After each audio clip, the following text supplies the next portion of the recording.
Good morning. Welcome to the Blue Zones Kickoff. For those of you I haven't met, my name is Brett McClung. I'm the president and CEO of Baptist Health. First this morning, it is my pleasure to introduce Patty McElroy, Baptist Health System Administrator for Spiritual Care, who will provide a reflection to begin our time together. Patty? Good morning. We are incredibly lucky to have with us today Dan Buettner, who is an explorer, National Geographic Fellow, award-winning journalist and producer, and a New York Times bestselling author. He discovered the 5 places in the world, dubbed the Blue Zones, where people live the longest and healthiest lives: Ikaria, Greece; Okinawa, Japan; Sardinia, Italy; Loma Linda, California; and the Nicoya Peninsula, Costa Rica. Dan, by the way of Blue Zone projects, works in partnership with municipal governments, large employers to implement Blue Zones in communities and workplaces across the country. Brett McClung worked with the Blue Zones project at Texas Health to apply lessons from the 5 original Blue Zone communities to improve the health of the people of Fort Worth and the Texas Health team. When Brett arrived at Baptist in July 2019, Blue Zones was on his radar for Jacksonville. And for those of us who work with him, it became important to us. Personally, it also became a time for me to reflect and to lean into the hope of greater health and vitality for the people of Jacksonville.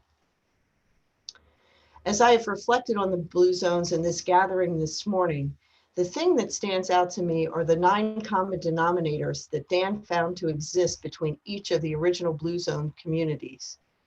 These 9 principles, the Power 9, together form the condition for a healthy, happy, and long life. One of those qualities is the Okinawan concept of Ikigai.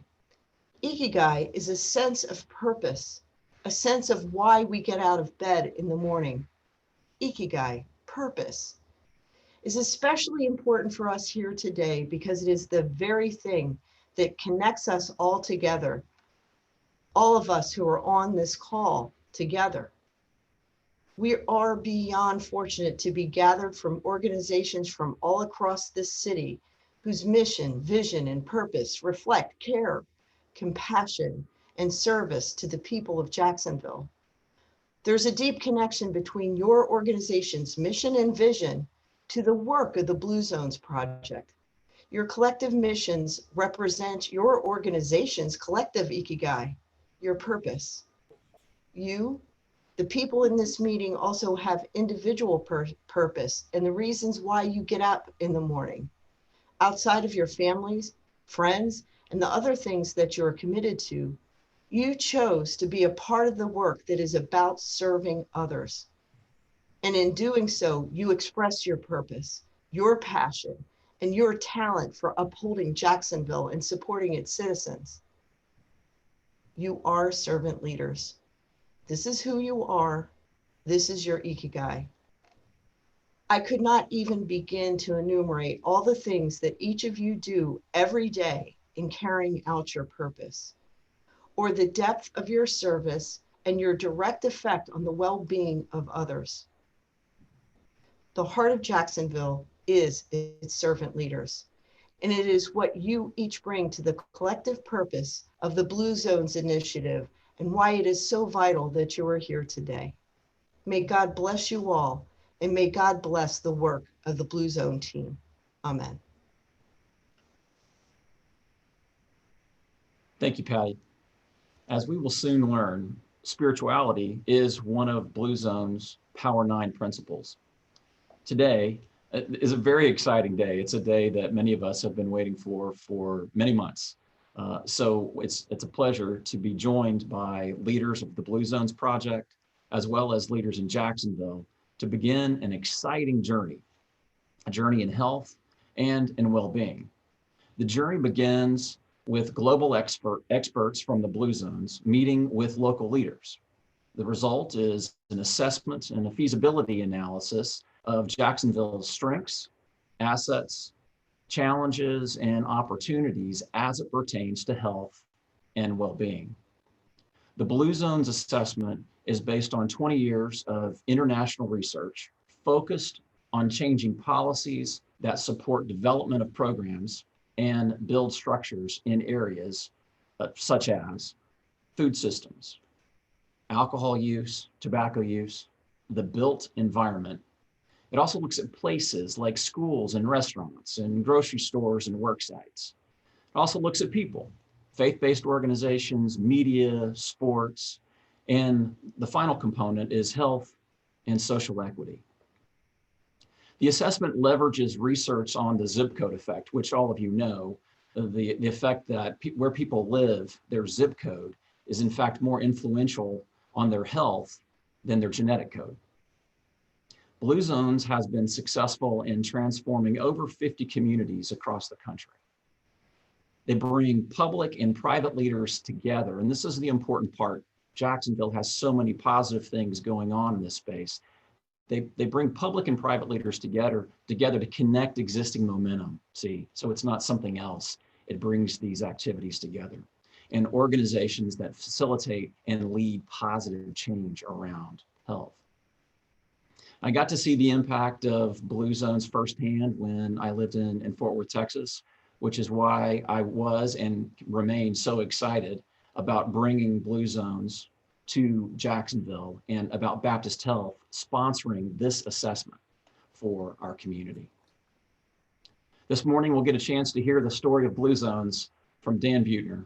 And you will not forget the time listening to Dan and watching and hearing some of these videos. Following Dan will be a panel conversation with questions and answers with Dan and some of the Blue Zones experts that are joining us this morning and me as well. I know you'll have questions for him and for the panelists. Please use the Q&A feature, which all of you have become Zoom experts, I know. Please use the Q&A feature at the bottom of your screen to send your questions to the panel. Now, without further ado, it is my pleasure to introduce Dan Buettner. Dan, as a National Geographic Fellow, his groundbreaking research on longevity has helped people across the world lose weight, reverse disease, and increase life satisfaction. As you know, Dan is a New York Times bestselling author and well-known keynote speaker. We are pleased to have him join us today and give an overview of the work that he has led in Blue Zones communities and the benefits of following the examples of the world's longest lived people. Dan? Brett, well, first, thank you for that wonderful introduction. Let me just say it's good to see you again. Yes, sir. And you'll be pleased to learn that I followed you east, and I'm coming to you right now from just south of you in Miami Beach. And while this isn't exactly a blue zone, people have really nice tans. So anyway, I'm going to take a few minutes today to talk about the lessons from the longest lived people. I'm going to start by talking about the lessons as they apply to individuals, but more importantly, and to the point of today, how they can be applied to Jacksonville to measurably lower chronic disease, lower weight, and raise life satisfaction as we've done in so many other cities. But this is a really special opportunity for us, and I hope I can convey the opportunity that lies before us. I'm going to go ahead and share my screen right now and sort of go through a few slides, and because my National Geographic pictures are far better looking than my mug. But so the general idea with Blue Zones really goes back about 20 years ago with the idea of reverse engineering longevity. We know from the Danish twin study that only about 20% of how long you live or how long people in Jacksonville live is because of their genes. The other 80%, we believe, is a function of the environment. There's a few things around the edges with how good their healthcare is and their individual discipline, but mostly it's their environment. So the premise here is if we could find places where people live statistically longest, which really means they're avoiding chronic disease, and we find the common denominators, we can get a pretty good idea of what it takes to make an American population live longer and healthier. We started this process by working with demographers to make sure we had real blue zones, not just anecdotal ones, and then a team of experts who could put together methodologies. So as we find these 9 common denominators, there's some gravitas to it, some academic underpinnings to it. So we found our first blue zone about 200 miles off of Italy on the island of Sardinia, specifically the Nuoro region, 6 villages, only about 70,000 people. And in that blue bullseye there, we found a place where you have about 10 times more male centenarians than you do in the United States. And this is mostly a population of shepherds who get regular low intensity physical activity, really a peasant diet, unleavened bread and maybe some cheese on while they're pasturing their sheep, a variety of the Mediterranean diet, which is very heavy in garden vegetables and pastas, of course. They do eat meat, but only about 5 times per month, pork, never beef, no dairy, by the way, no cow's dairy. But more important is their social constructs.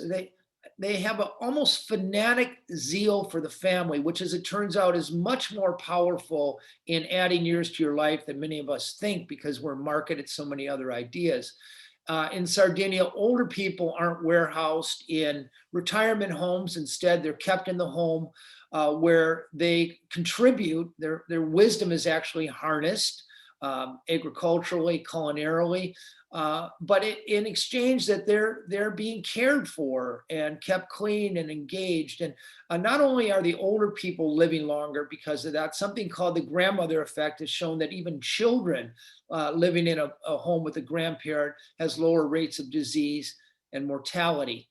On the other side of the planet, Okinawa, Japan, we found the highest concentration of female centenarians in the world, about 30 times more female centenarians there than you'd expect to see in the United States. Their diet until 1970 was composed of mostly sweet potatoes, which I think kind of shocks people. About 75% of what they ate was sweet potatoes. But again, more importantly than diet or exercise, they fended off loneliness with the concept of moai, committed social circles. It's really important to understand in America here, you shave about 8 years off your life expectancy if you don't have 3 friends you can count on. It's far more powerful than we think. 20% of people in Jacksonville are suffering from loneliness. It's probably higher now during COVID. In Okinawa, they fended off by parents manufacturing these moais, committed circle of 4 or 5 people. These girls here have been friends for 97 years. Their collective age is 102, and they still get together every day and look out for each other without the need of some government intervention or long-term care. No word for retirement in Okinawa. Instead, ikigai, which we heard about at the beginning, imbues their entire adult life.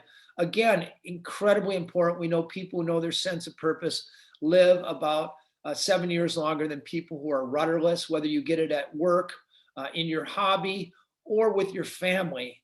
And I think this kind of projects here with Kamada-san, who gets her ikigai from her great granddaughter, 2 girls here separated by over a century. In America, we found our blue zone off the San Bernardino Freeway among Christians. Seventh-day Adventists distinguish themselves from other Christians in that they evangelize with health and they celebrate their Sabbath on Saturday. But there's some really good data around the life expectancy bump of Adventists.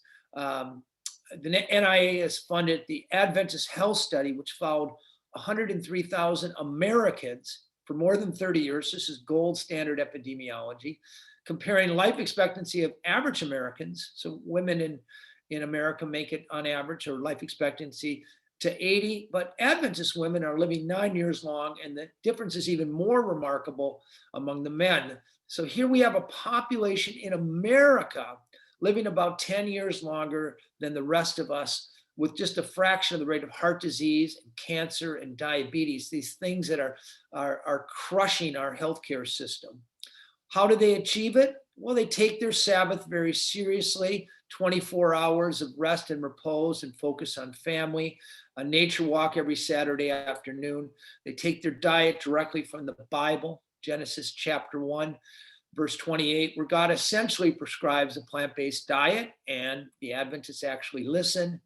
And they tend to hang out with other Adventists. We now know that health behaviors are measurably contagious, and the contagions that circulate through the Adventist social networks tend to be positive. They get together and they plan their nature walk. They take care of each other on a bad day. This is a culture that's yielded Ellsworth Wareham, great friend of mine, at 98. He was still building his own privacy fence, shoveling cement, hauling timbers.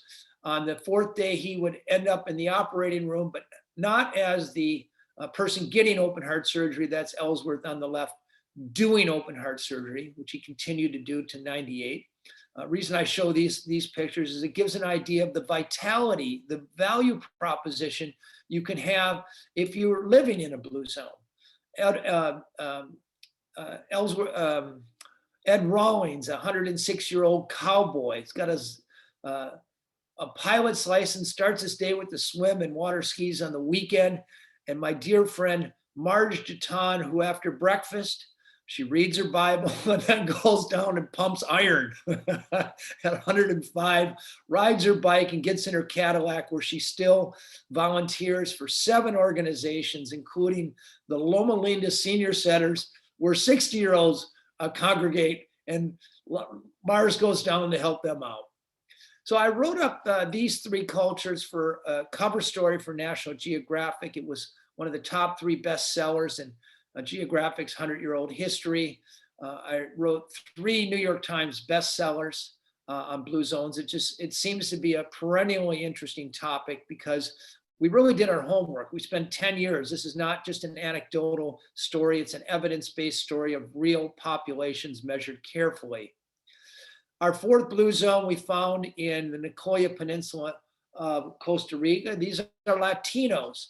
And interestingly, these people have the lowest rate of middle-age mortality in the world, meaning they have about a 2-fold better chance of reaching a healthy age, 95. And remarkably, they do it spending 1/15 the amount we spend on healthcare, completely debunking the myth that you have to have a lot of money to be healthy. But the way they achieve it might surprise you. Instead of eating fries and pizzas and chicken and hamburgers, still about 70% of their diet is the Mesoamerica trifecta of corn roasted into tortillas, squash, and then the longevity all-star beans. And when you just have a bean taco with maybe a little squash, that has all the protein and amino acid as a steak with none of the saturated fat and hormones and exposure to E. coli and salmonella. Very clear message from the Costa Ricans on what we ought to be eating. Also, it'll probably surprise you that Costa Rica favors not sick care, but favors healthcare. So they've embraced what Jacksonville is embracing with this project, that it's a much better investment, 15 or 16-fold better investment to keep people healthy in the first place, rather than trying to clean up the diabetes or the heart disease mess 15 years later. So they've created these basic health teams called eBICE, consisting of a doctor, a nurse practitioner, a record keeper, and 2 women like Louisa here, women or men, like Louisa here, who visit 1,200 families a year. They have health records. They sit down with people. They screen them for depression, for high blood pressure, for diabetes. And when there's a sign of a problem, they're immediately triaged to the nearby health post, where they get the health before the problem is this, $100,000 healthcare cost problem. She'll go in the backyard and look for signs of standing water to lessen the chance of infectious disease. They'll go in the refrigerator and look for dangers of chronic disease, the way people are eating. And they're super effective. In fact, interestingly, in America, the richest people are the healthiest, but in Costa Rica, the poorest people are the most likely to reach 100. They also have the longest telomeres, indicating that they're youngest biologically speaking. And then finally, we found our last blue zone in Ikaria, Greece, off the coast of Turkey, a remote island, 10,000 people, 7 extra years of life expectancy, but most extraordinarily, about 1/10 the rate of dementia that we have in the United States here. Why? It might be because their streets are steep, or they use antioxidant diuretic herbs to flavor their food and make their teas. It might be because they have the strictest version of the Mediterranean diet in the world, meaning all the wonderful plant-based food, but also about 80 different kinds of greens, and which have more antioxidants than wine, and then much higher bean consumption. And like all blue zones, older people are revered, and they're sent the tacit message that they're valuable and that we need you. And older people buck up to the task and stay active. They stay engaged. They keep their ikigai, and it pays off with vitality well into their hundreds. But the big insight, and this took about 10 years to realize, that in blue zones, people aren't trying to live a long time. They don't do any of the things that we do to get healthy. I mean, we think of America, we find some program and then find the discipline or the individual responsibility and try to follow it. In blue zones, longevity happens to people. It's not something they are actively pursuing. None of these spry centenarians are getting up in the morning at age 50, getting on that longevity diet or calling the 800 number and buying the supplement. Instead, they live in an environment that nudges them mindlessly into doing the right thing and avoiding the wrong thing. We talked about this Power 9 at the top of the presentation.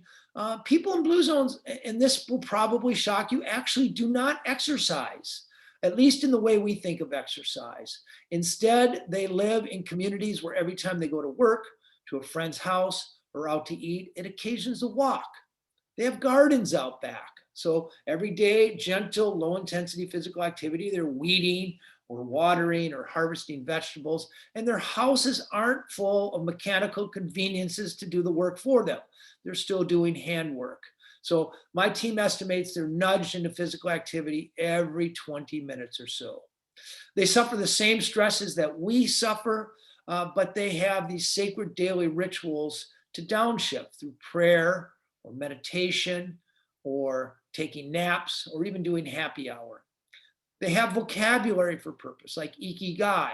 They're waking up knowing what they're supposed to be contributing to their community, and they're staying engaged. When it comes to what they eat, they drink a little bit, a couple glasses of wine a day with food and with people. I wrote a second book called The Blue Zone Solution, and the third book called The Blue Zone Kitchen, focused on food. We know that the entrance ramp for a lot of people to a better, healthier lifestyle is through their mouth. So instead of fighting that, I wrote these books that first did a meta-analysis to find out what centenarians ate most of their lives. If you want to know what a 100-year-old ate to live to 100, you have to know what he was eating as a kid and middle ages and retirement. So this is 155 dietary studies done in all blue zones. And if you want to know what to eat to be 100, here it is. They're eating 90 to 100% whole food, plant-based diet. Very high carbohydrates, but you have to be careful with carbohydrates, but because both lollipops and lentil beans are carbohydrates. We're talking about the complex carbohydrates like grains, whole grains, greens, very important, tubers like sweet potatoes, nuts, and then the longevity all-star beans. In blue zones, they're eating about a cup of beans a day, and that's where they're getting their protein instead of some fatty piece of meat, or a bunch of eggs and cheese. Not to say that they don't eat meat, they just eat a lot less of it than we do. And They eat a lot less fish than we might think. No cow's dairy at all, maybe a little feta cheese to flavor their food. And when it comes to what they drink, water, tea, good news here for most of us, coffee, one of the few vices that we can enjoy with impunity, which I'll do right there. Coffee consumption is associated with lower rates of diabetes and Parkinson's disease, and then a little wine with friends at the end of the day. So this is how Blue Zones people eat. Unlike us, they're not thinking about how to get this arcane nutrient, vitamin D or vitamin E or antioxidants. Instead, their effortless focus is on engineering calories out of their diet. You know, America's big problem is not lack of nutrition, it's overnutrition. So in Blue Zones, they're eating breakfast like a king, lunch like a prince, dinner like a pauper. They're not mindlessly eating while they're watching their TV program. There's no TV in the kitchen. They're eating with their families, and they're getting all of their calories in about an 8 to 10 hour window every day, and then they're letting their digestive system rest. But the foundation of Blue Zones, and this is something that surprises most Americans because over $200 billion a year is spent on marketing to us diet schemes and nutrients and snake oil of every kind. But what really works when it comes to longevity is investing in your family, keeping your aging parent nearby. That's worth 2 to 4 years of life expectancy. Getting in a committed relationship and focusing on that other people. We know committed married people are living significantly longer than singles or divorced, and investing in your children so they'll take care of you when you're older. As Brett mentioned, religiosity, very important. We know that people who show up to church or temple or mosque live 4 to 14 years longer than people who don't. And by the way, most of those benefits are conveyed to inner city minorities. Inner city minorities are the ones living 14 years longer than who go to church than their counterparts who don't. Very powerful public health intervention. I would argue one of the best ones. And then finally, and the big insight for most of us is paying attention to who we surround ourselves with. We know that if our 3 best friends are obese or overweight, we're more likely to be overweight ourselves. Alcohol abuse, smoking, all contagious. So really paying attention to the 4 or 5 people we surround ourselves with. So you look at this pyramid, and the value proposition for Americans, about 14 years of largely disease-free longevity. Life expectancy in America is a little under 80, but the maximum average life expectancy of human beings is about 92. So we're living a dozen or so years on the table. We could get that back by paying attention to these 9 common denominators of the Blue Zones. Instead, in the United States, we spend a lot of money on diets, supplements, and exercise programs. Not always a bad idea, but we waste a lot of our budgets on them. And no matter which one of these you pick, they work occasionally in the short run. A diet works for about 7 months. And then after 2 years, it's completely worthless. Same with exercise programs. We start with a lot of gas after the holidays and then run out by September. And even if we had a pill, which we don't, guaranteed to reverse aging, Americans wouldn't take it long enough to make a difference. So if that doesn't work, what does?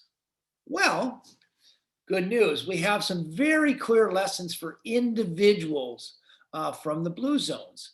People in Blue Zones are eating largely a whole food, plant-based diet, and they're moving naturally 20 minutes, every 20 minutes or so, burning more calories than you would at the gym over the course of a day, keeping their metabolism higher because their life is underpinned with purpose.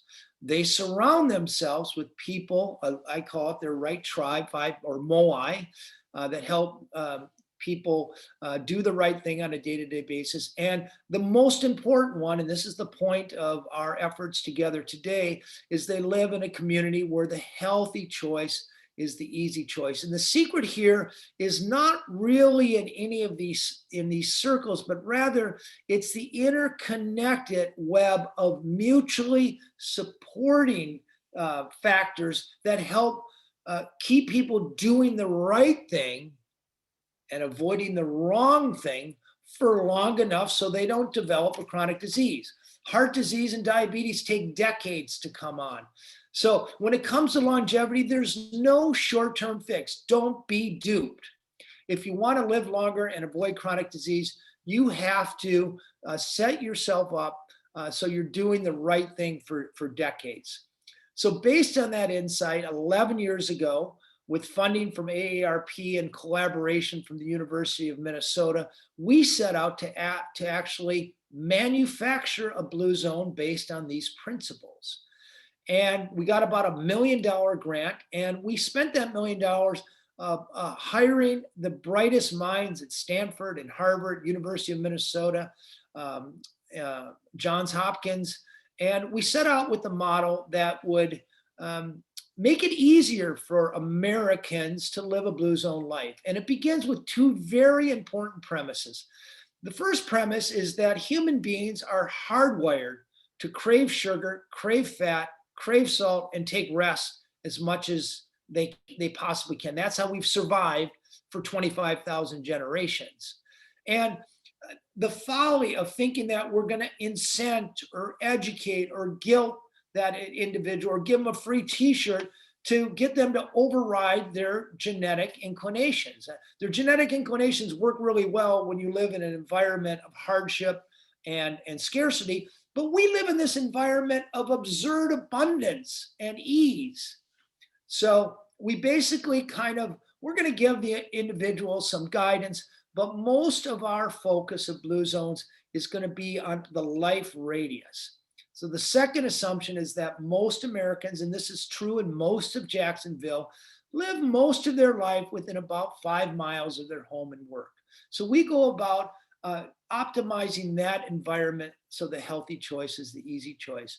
And the Blue Zones approach is to bring in 3 teams that are going to work for 5 years. Now, we don't know if we're going to get all this way with Jacksonville. We hope we do. But if we can deploy our entire strategy, here's how it works.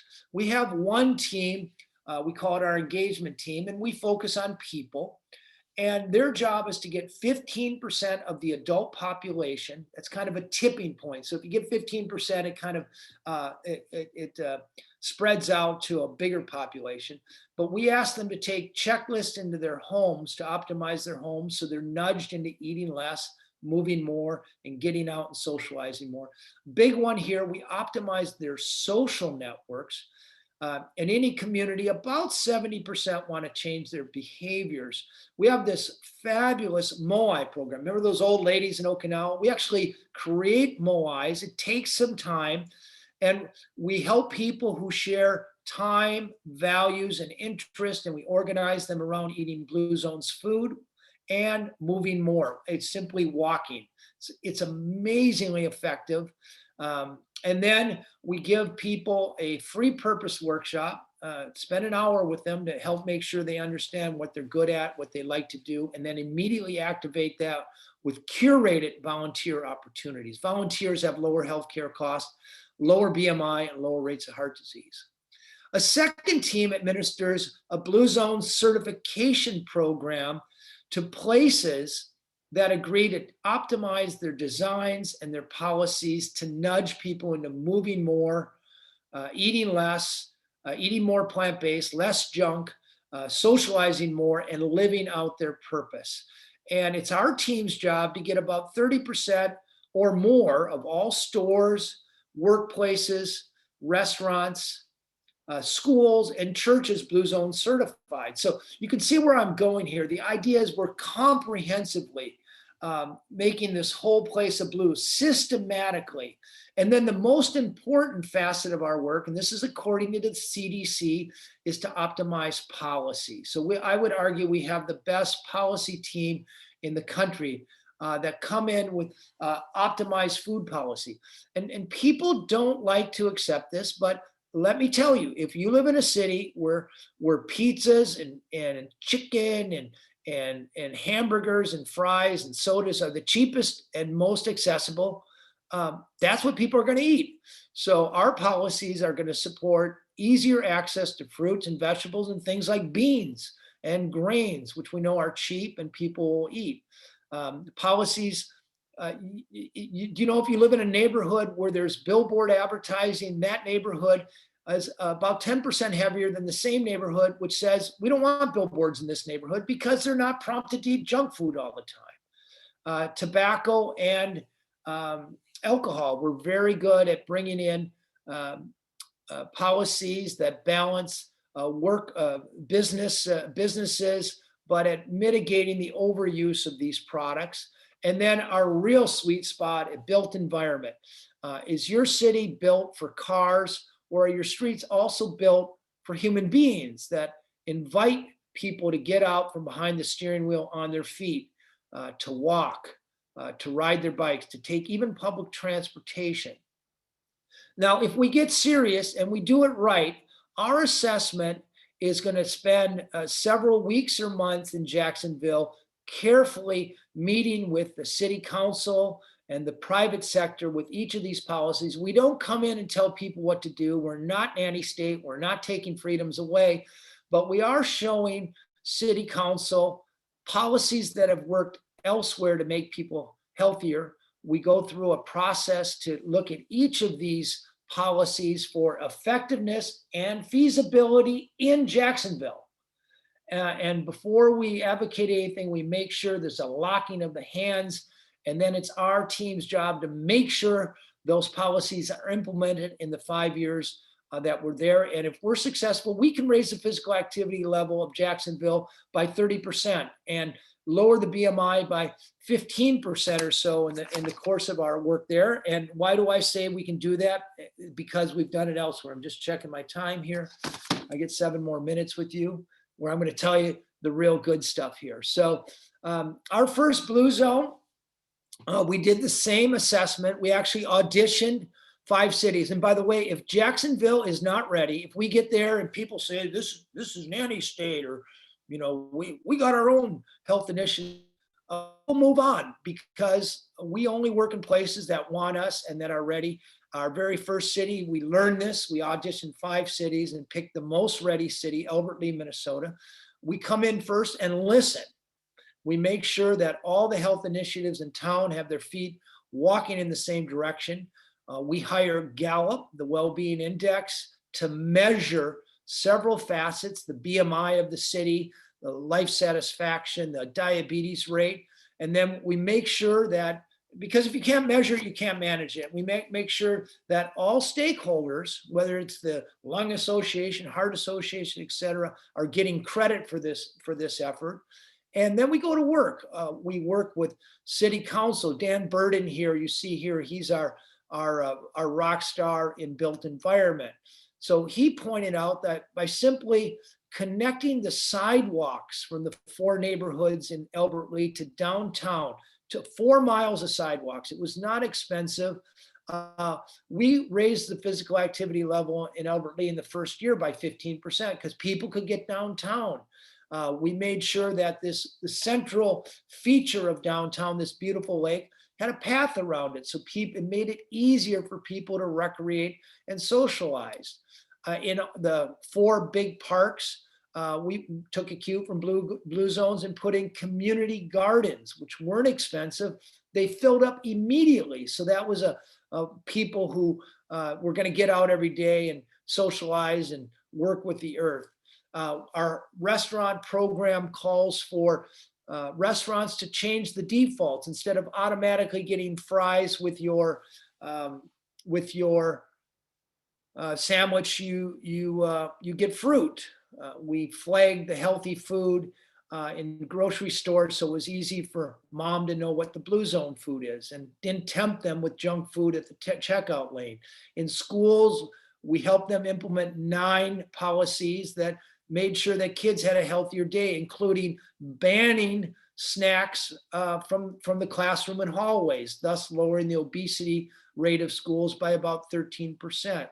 We got about 25% of the adult population to take a pledge to agree to do things like dig a garden in their backyard, join a Moai, take a purpose workshop, and then volunteer. And over the course of 2 years, and this was carefully measured, life expectancy went up by over 3 years. We shed a couple tons off their waistline.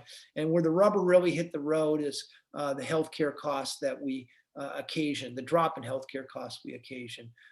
National media came and paid attention to us. It was blown up all over network news and magazines. 155 other cities came to us, asked us if we could Blue Zone, because not that we thought we changed the behavior of 20,000 people, we changed the environment, setting up people for success.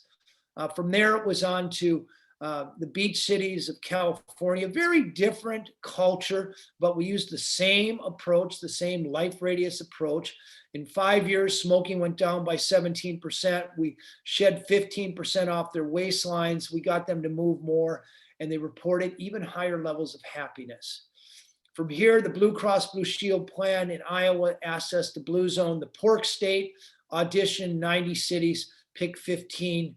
My favorite story is Muscatine, where we helped them completely re-envision their downtown. It occasioned not only a drop in BMI, but it attracted about $400 million in grants and economic activity. So health and prosperity really do go arm in arm. And then finally, Fort Worth, Texas, where Brett was part of the team that brought us on. And I'd like to just show you a very brief video that sums it up better than I can of the real successes and what a Blue Zone looks like when it's executed properly. All right. When we rode into Fort Worth 3 years ago, Mayor Betsy Price was on a mission Left turn. to rescue her beef-obsessed, obesity-plagued city. You guys are on life support here. It's not so good. We're really way down there. Back then, they were one of America's least healthy cities, with soaring healthcare costs, stressed-out commuters, and overweight school kids. Ready to rock. But the health-conscious mayor found inspiration thousands of miles away, in remote places where people live longer and healthier than anywhere else on Earth. National Geographic fellow Dan Buettner discovered the Blue Zones a decade ago. He took us to one of them, Sardinia, a couple of years ago. The longest lived men on the planet live right around here. People here are always on the move, often up hills, eat a mostly plant-based diet, and wash it down with a glass of wine. Family ties are important too, common threads throughout most Blue Zones. What you've learned is there's no silver bullet.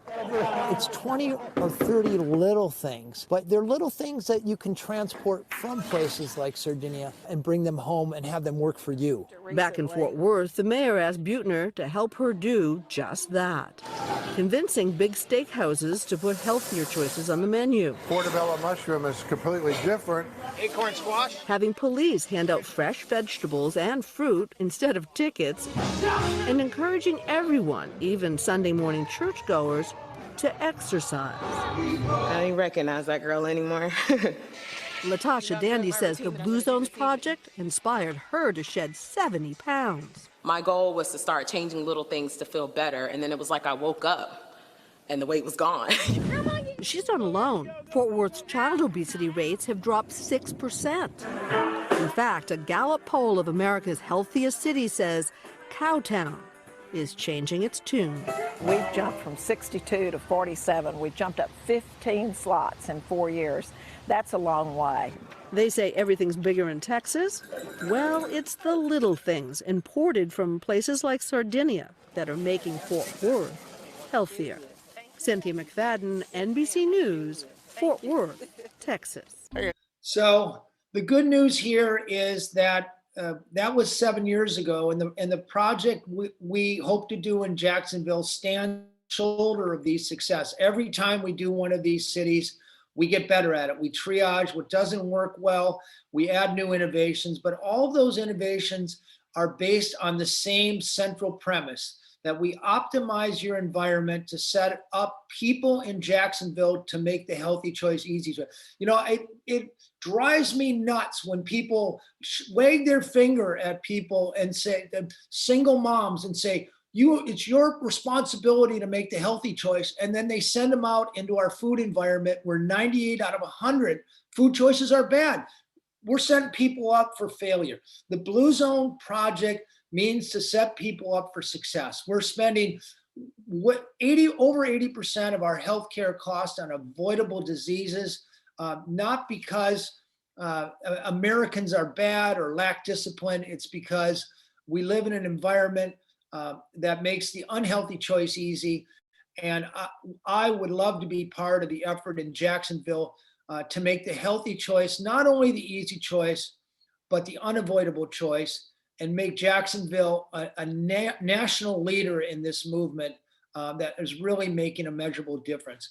And with that, I would like to move on and introduce the panel led by the co-founder, Blue Zone co-founder, and arguably the greatest wellness innovator of the last quarter century, my friend Ben Liedl. Ben? Great, Dan.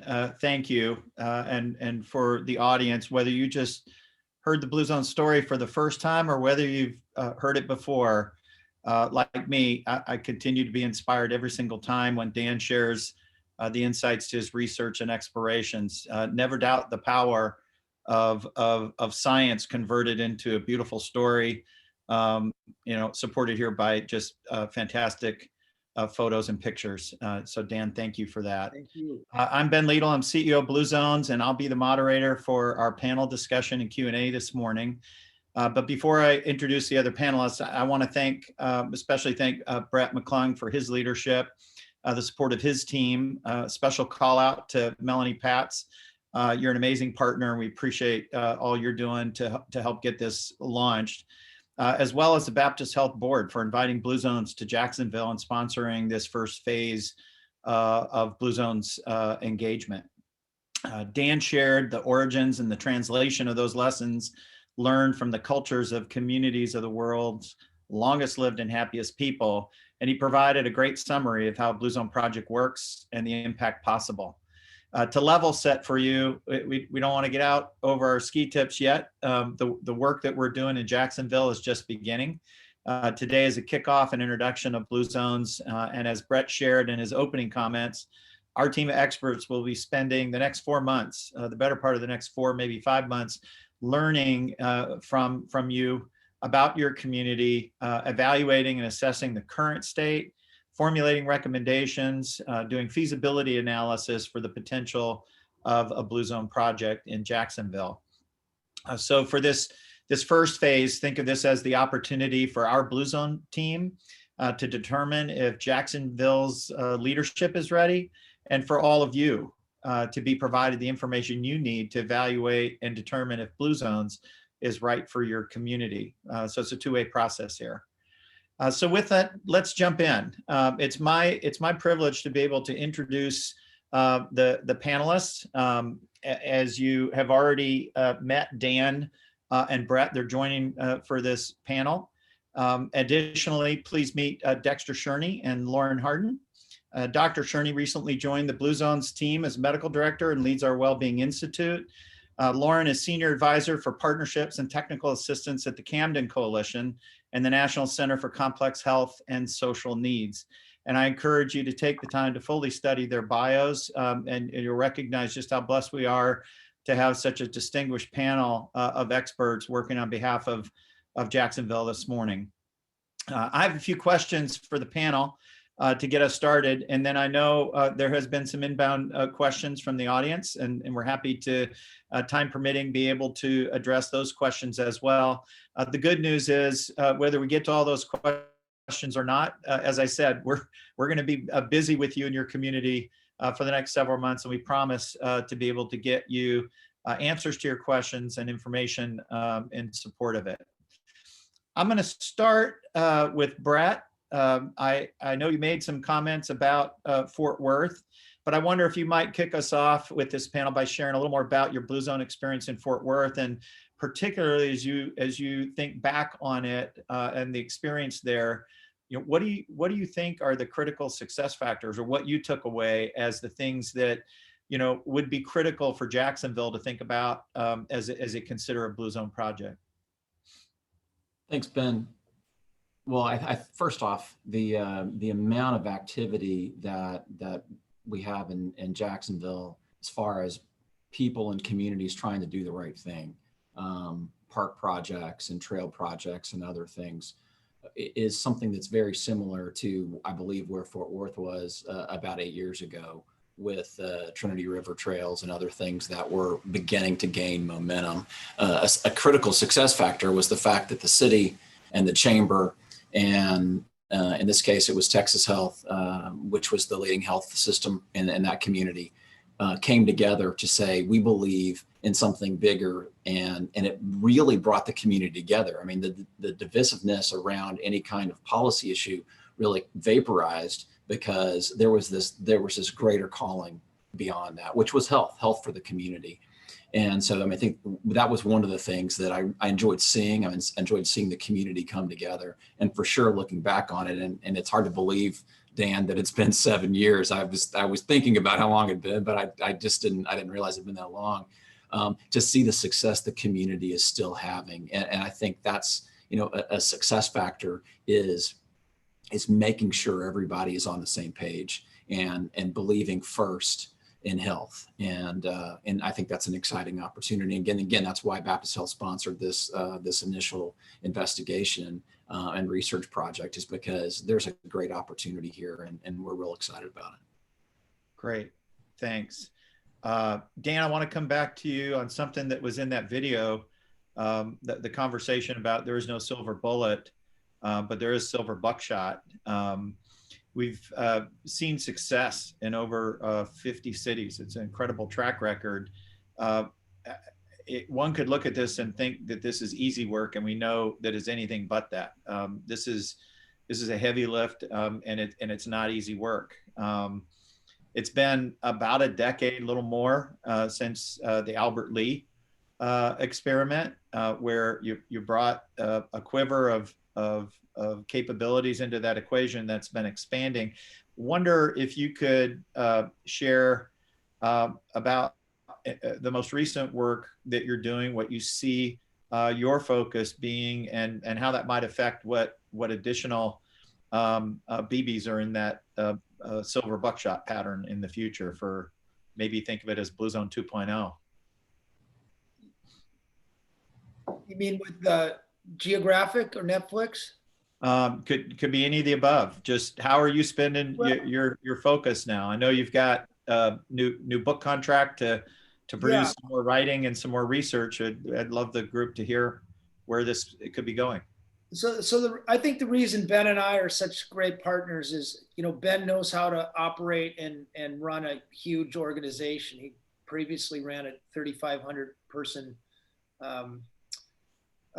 organization. I can barely keep my closet clean, but I am pretty good at going out into the world and researching and finding insights. I just signed another book contract with National Geographic that focuses on a Blue Zone American kitchen. And beyond a shadow of a doubt, people overthink this. If you're eating a whole food plant-based diet, you can pretty much turn your brain off, and you're gonna lose weight and get healthier. And I know Dexter shares that with that truth with me. So we struck out to find a Blue Zone American kitchen. The Blue Zone kitchen book I wrote, I never aspired to be a cookbook writer, but it was #1 New York Times bestseller and #1 Wall Street Journal bestseller. So it compelled me to do another one. So I looked around in America for more Blue Zones, not more Blue Zones, but it turns out if you look back about 100 years into the food systems, the recipes of ethnicities in America, African Americans, Asian Americans, Latin Americans, Native Americans, you find a Blue Zone diet. And by the way, you do not find it with my ancestors, the Germans and Scandinavians who came over with their cows and pigs and lard and pickles. So we're doing a deep dive into the 19th century diet of Americans and coming out with absolute culinary genius. Every time I come out with the book, I get to probably be on 20 or 30 national television shows, and it reinforces the message of the power of a plant-based diet, and it reinforces our bigger message of the approach of changing the environment. And then I'm just signing now a documentary deal with Netflix, a 4-part documentary series, which incidentally the last episode wants to follow a city who's doing a Blue Zone transformation. So do we have any in mind? But anyway, and then finally, I'm working on a Blue Zone food concept that would deliver a whole food plant-based diet to patients. So when they go into the doctor with diabetes or the third heart attack, instead of just getting statins and insulin, you would get a 3-month subscription to Blue Zone's food, which is delicious. We're maniacally focused on creating delicious whole food plant-based food. And then a long part of that program would be to teach people how to cook themselves, because we know if you really want to get people eating a healthier diet, you first of all make the healthy food accessible and affordable. You help them set up their kitchen so it's easy to make. You give them the time and exposure to taste a half a dozen recipes they like, because most of the quote unquote vegetarian food out there tastes like rabbit food. If you make it delicious, at the end of the day, people don't really care about their health 20 years from now. They don't care about the environment. They care about what tastes good in my next meal. So if you can make their next meal taste delicious, you hook them. And then finally building that social network around eating this way. You've set them up for long-term success in the way they eat. That's probably where 6 extra years of life expectancy. To Ben's point, it's not easy to do.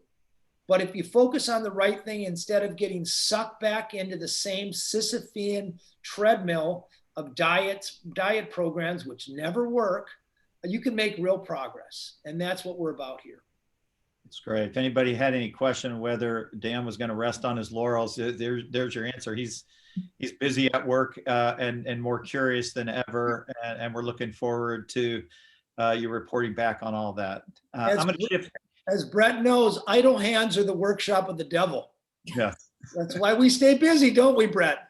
That's for sure. I'm going to shift gears from a community lens to an organization lens. And Dexter, once people have a chance to, if they don't know you, to understand your background, it's just incredible. It's like a whole journey of your career life aligned to this idea of continuing to drive Blue Zones forward. But part of your recent background, it was leading global health benefits for Cummins Engine, a big manufacturer.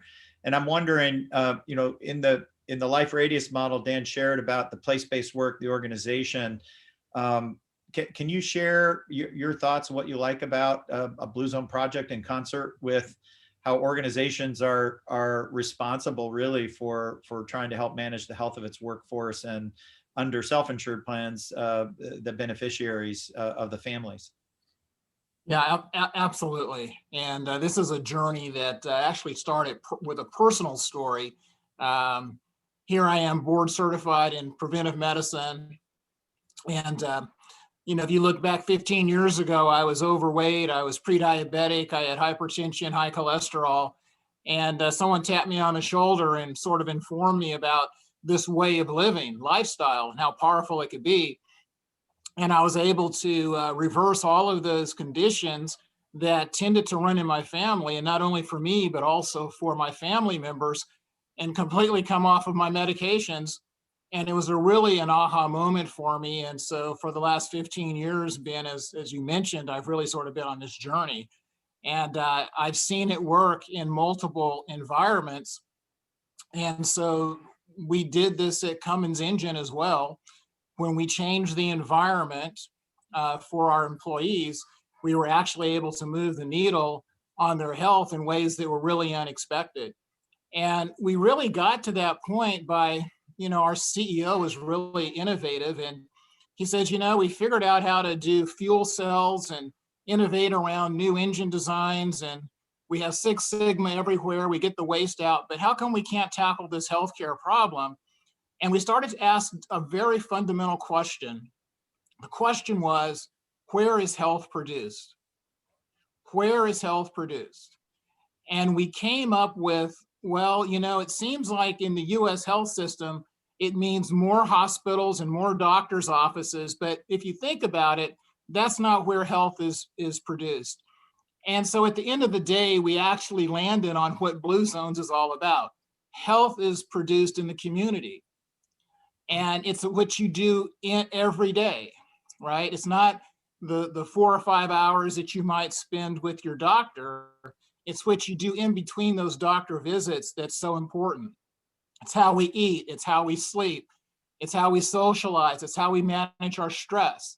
And so that happens in the community. And so without a strong community foundation and a framework, you're really not going to get where you want to go in this journey. So that's really what excites me about this. And I've seen it work. I've seen it work with real people. Now, Cummins Engine is in Indiana. It's not one of these places that's known to be, this is meat and potatoes country, right? And if you can get it to work there, then you can probably get it to work anywhere. I also did this in Nashville, Tennessee at Vanderbilt University when I spent some time there. So I've seen this work in places where you might not expect it.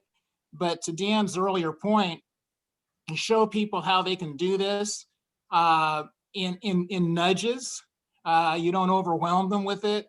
But, one of the fundamental things is that if you can show people that they can actually enjoy their food and it also happens to be healthy and good for them, then that's really the battle. You can't have them eating rice cakes all day and raw carrots. And I'm a foodie, for example, and I didn't make my transition off of raw carrots. I did it off of chili and fajitas but prepared in a really tasty way, making it delicious. And so that's what we have to do in these communities. We change that environment. It becomes easier than you would expect. So I'm excited about it, as you can tell. I'll stop because I could go on for days. Great. Thank you, Dexter. Really, really appreciate those insights. And Lauren, we're coming to you next. So let's transition from community to organizations, people in the working world with jobs and means to be able to pursue and participate. We'd be remiss not to call out the deep challenges that are faced by our most vulnerable populations across communities in this country, and Jacksonville is no different in terms of that challenge. You've just got such an incredible, rich history of work, and I'd love for you to kind of share what innovations you're seeing in communities through the National Center for Complex Health and Social Needs, and how you think those innovations and or insights might play into this first phase assessment and thinking about Jacksonville's most vulnerable populations. Thank you, Ben. I'd be happy to talk about that.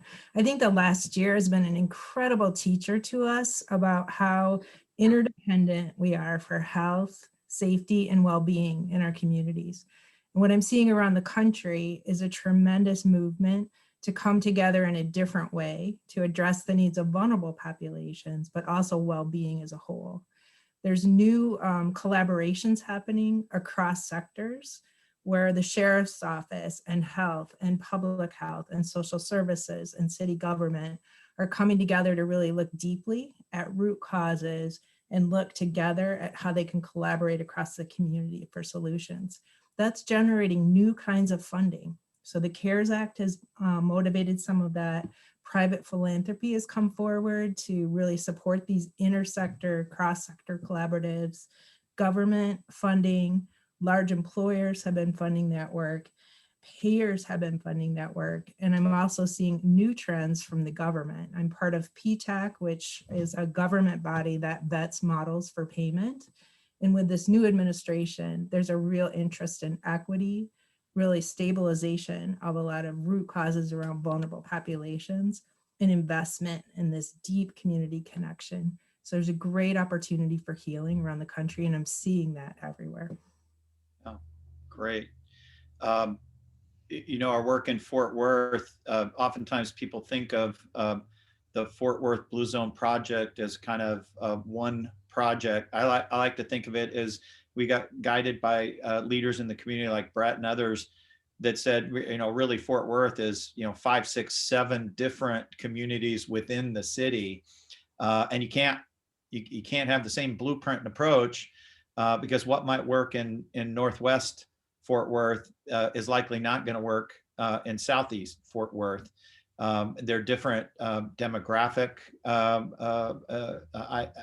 strengths and challenges, and part of Blue Zone Project is matching that up. I don't know, Brett, if you recall some of that work and any comments that would then create some similarities between that and how you look at Jacksonville and what we'd have to address in that regard as well. Well, Ben, the communities actually are very similar. Big train communities. There's a river, and there's a river in Fort Worth. It's the Trinity River, which is about the width of half a football field, which is not quite the St. Johns River, but it is divided. The community is large and spread out. No, it's not as spread out as Jacksonville, and Jax is a collection of neighborhoods, as everybody on this Zoom knows. But that is another similarity about the Fort Worth community and the Jacksonville community, though still very different. Different collections of people, different cultures, different neighborhoods, different diets, different access to food. And so I believe, Dan, you can correct me if I'm wrong, but I believe at the time Fort Worth was the largest city that the Blue Zones Project had moved into. And we are comparably sized communities, right about 1 million people, and a little under 1 million people, depending on how you count. So there's that similarity. And I'll never, when we moved, we lived temporarily in San Marco in a condo on this side of the river, and we were watching the, wake up and watch the Fuller Warren Bridge construction and the pedestrian path that is going over from one side of the bridge, one side of the river to the other. And it hit me then that what an incredible opportunity to bring and sponsor Blue Zones and Jax with the momentum that this community has around walking and connectivity and park and investments that the community is making. And so if you package that with Baptist Health's new vision of a lifetime of health together, think about that for a health system that really exists on taking care of sick people and fixing people that are broken. But a lifetime of health together allows us to fold the walls of the hospital down and be present, as Lauren described, in communities that need access to health information, need access to physicians from a perspective of maintaining their health. And so the combination of those two things, Ben, was simply so compelling. And I remember standing on the balcony of our condo, actually a Baptist Health condo on this side of the river while we were getting settled in Ortega, and calling you and a conversation with the Buettner brothers and saying, gosh, is there an opportunity for you guys to come study Jacksonville? Because I think there's a lot of special stuff here and it just might work. So. Great, thank you.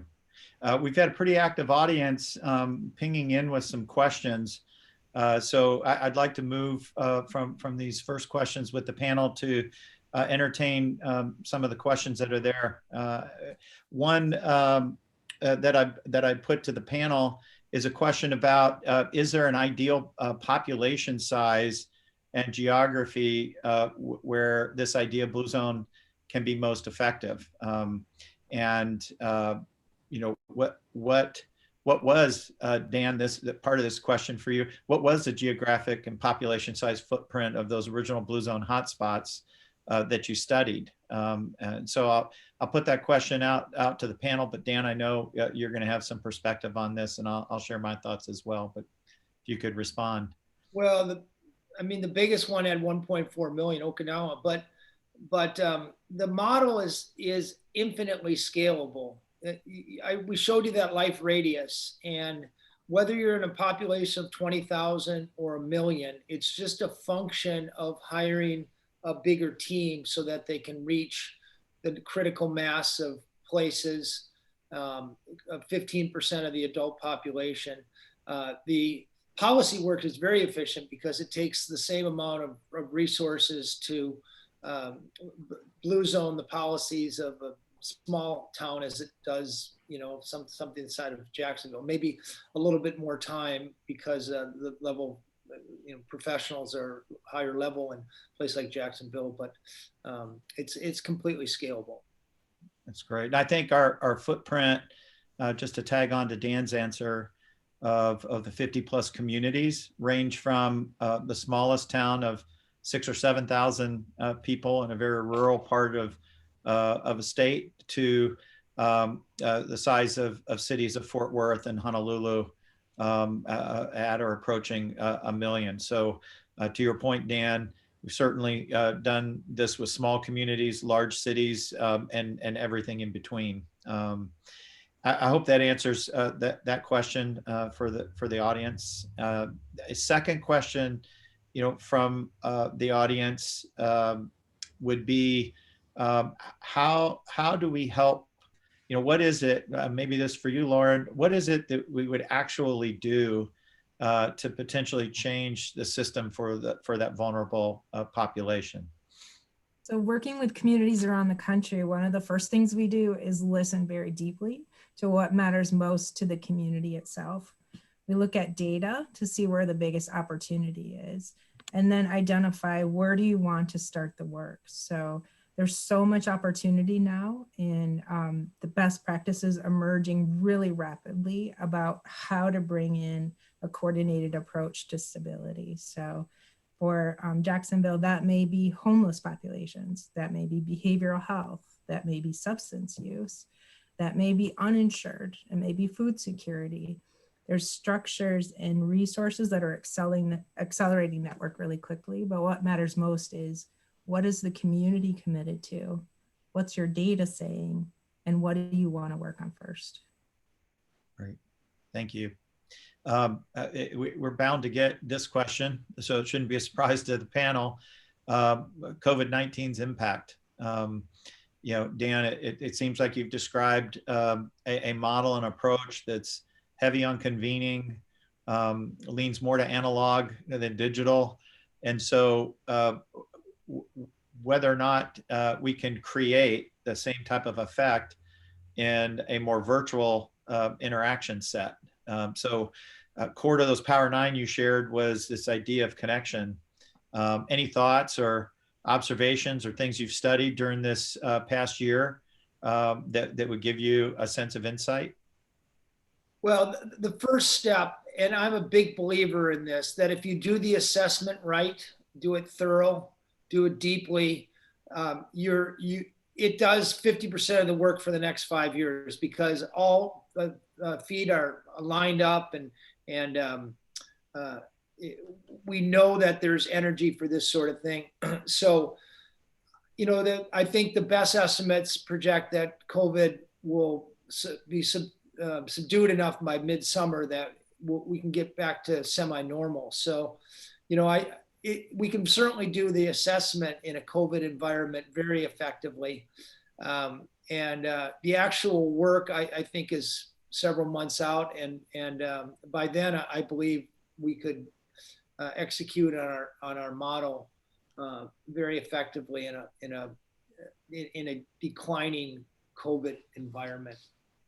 Could I just add a little bit to that then? So I've been working with people for the last year completely virtually. So the entire city of St. Louis, the state of Massachusetts, people that are wanting to come together in these collaboratives, and it's been 100% on Zoom. It hasn't been easy to shift, but if there's a strong purpose and a clear direction and intentional practices to connect people through Zoom, it's possible. And the will of people wanting to make change right now is very strong, and that's moving the work forward even through Zoom. Yeah.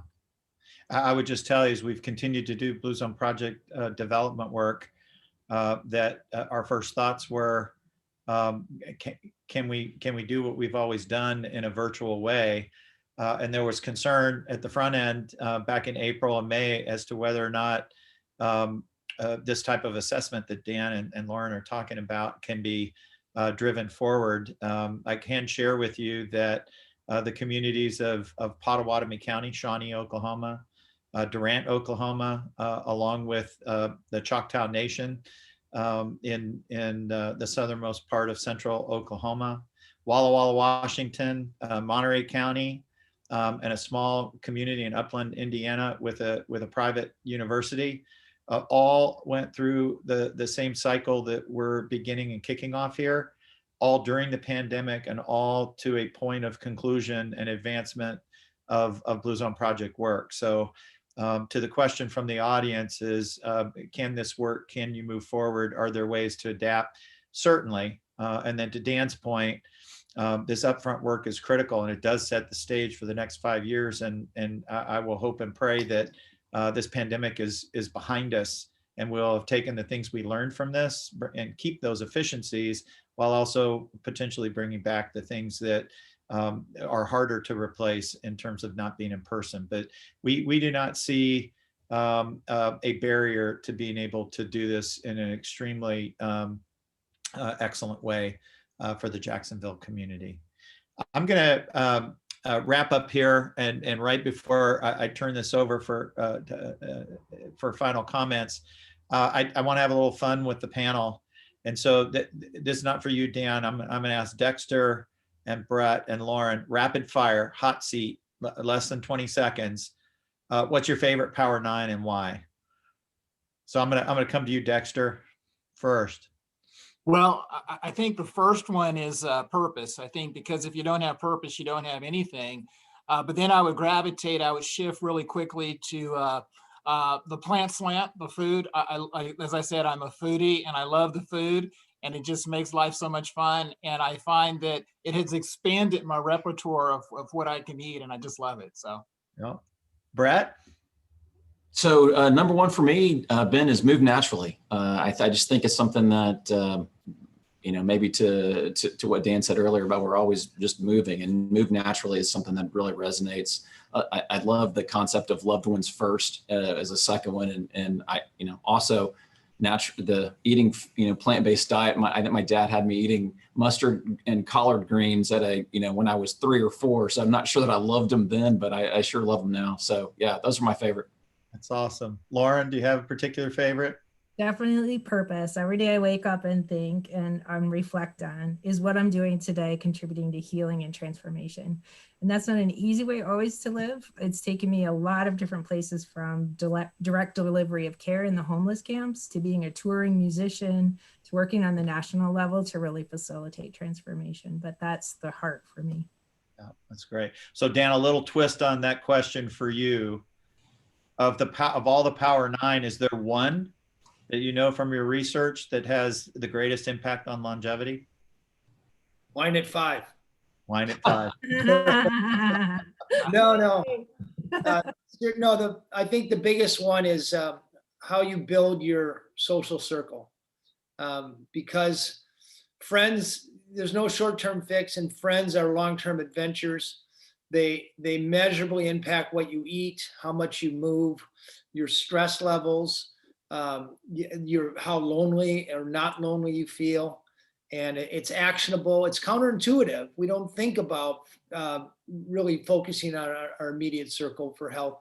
But I think it's far and away the most powerful, and the one we ought to be putting some tension behind.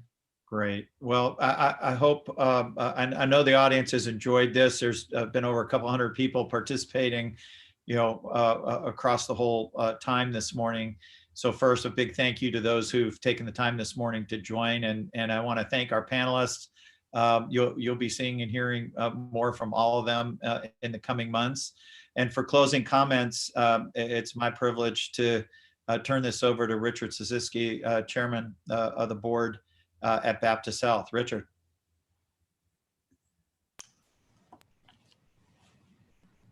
Hey, Richard, you're on mute. You're on mute. Yes, a Zoom failure. You sound much better now. Yeah. Well, I'm sure people will want me to turn it off before. But look, there's been a lot to unpack here. The panel was great. We at Baptist Health couldn't be any more pleased to sponsor this. This really does fit right in the sweet spot, as Brett said, of what our vision is, which is a lifetime of health together. So we're very excited about it. I'd like to thank Brett and his executive team for their leadership, of course, led by Melanie Patz. Deb Pass Durham, chair of our social responsibility, owns this project for us. And we've got a lot to do to make Jacksonville a healthier and happier place. We're excited to welcome the Blue Zones team to Jacksonville, and we look forward to unpacking their insights as they develop them. So to Dan and to Ben and to Lauren, to Dexter, the entire team, who you'll be working here the next few months, thanks. Most importantly, thanks to all of you who participated in this conversation today. This is important that we build a community. This is important that we have the community leadership on the call and as part of this, is taking this to the next level. We're all committed as leaders of Jacksonville to finding innovative ways to lift the health of our entire region. We have notable strengths and opportunities to leverage those for everybody's health and well-being. And you, the Jacksonville leaders on this call, are really important, in fact, vital to the process. So let's come together. Let's come together and demonstrate our commitment to this project by giving your time and attention to the Blue Zones teams when they call. We want this assessment to be a thorough and comprehensive review of the strengths in supporting the health and well-being of our residents, the challenges we certainly face in making this happen, and the opportunities we have to make Jacksonville a better place to live happy, productive lives. So we've got a lot to do, so let's roll up our sleeves, let's get involved and get to work. Thank you for the Blue Zones team's calls and providing the information, the insights, questions and concerns. Appreciate everybody jumping in the chat room. So finally, just thank you again for investing in the future of our community's health and well-being. We look forward to joining you once again on May 11th to share the results of this. They'll be exciting, they'll be challenging, but we at Baptist Health are dedicated to being on this vision of a lifetime of health together. I know I'm keeping you from your next Zoom call, so we'll let you go with once again our great thanks. Bye-bye.